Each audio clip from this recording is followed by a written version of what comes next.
Good afternoon, Mr. President. My name is Darnell Summers. I'm 57 years old, and I work in the fast food industry. I have been on strike 4 times. I'm only making 7.25 an hour. I've been on strike 4 times in association with Wisconsin's Jobs Now to try to get an increase in wages and a fast food union with no prevail. My question to you is, what can you and Congress do to help people as myself in this situation survive? Because we're 725 and we were broken down to part-time to avoid paying health insurance. We can't survive. It's not living. Well, Darnell, I agree with you. And on Tuesday at my State of the Union, I talked about this. We've got to make sure that the economy is growing and creating jobs. We've got to make sure folks have the skills to get those jobs. But we also got to make sure that work pays. And the minimum wage in this country has not gone up in a very long time. It's actually worth about 20% less than when Ronald Reagan came into office back in 1980. And I think the one thing Americans agree on is that if you work full time in this country, you should not be in poverty when you're raising your families.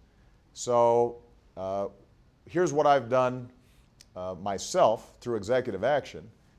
I intend to make sure that anybody who's doing federal business, anybody who's a federal contractor, that their federally funded employees are governed by a minimum wage, $10.10 an hour.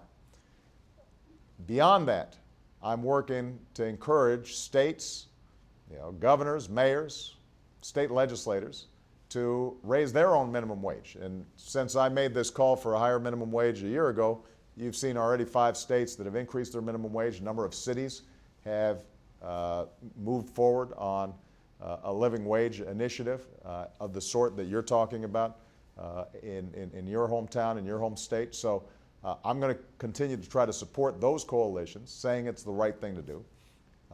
Obviously, the way to reach millions of people would be for Congress to pass a new federal minimum wage law. So far, at least, we have not seen support from Republicans in Congress for such a move. But I'm hoping that as we keep on making the arguments out there, they come to recognize that it's the right thing to do. The day after the State of the Union address, I visited Costco, a company that is hugely profitable, does huge business, is a favorite of the stock market, but their starting salary for entry-level cashier is $11.50 an hour. The fact that they're paying their employees a decent wage and benefits, that's not detracting from their good business practices. In fact, employees, they don't turn over as much because they're getting paid well and being treated well with respect. They're more productive. They're not as stressed.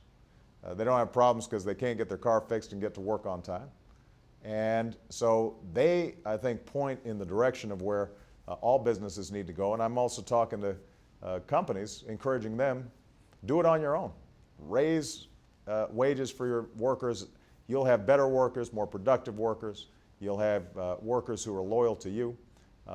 And ultimately, that'll be good for your business. And it'll be good for all businesses because if folks have a little more money in their pockets, that means they got more money to spend everywhere.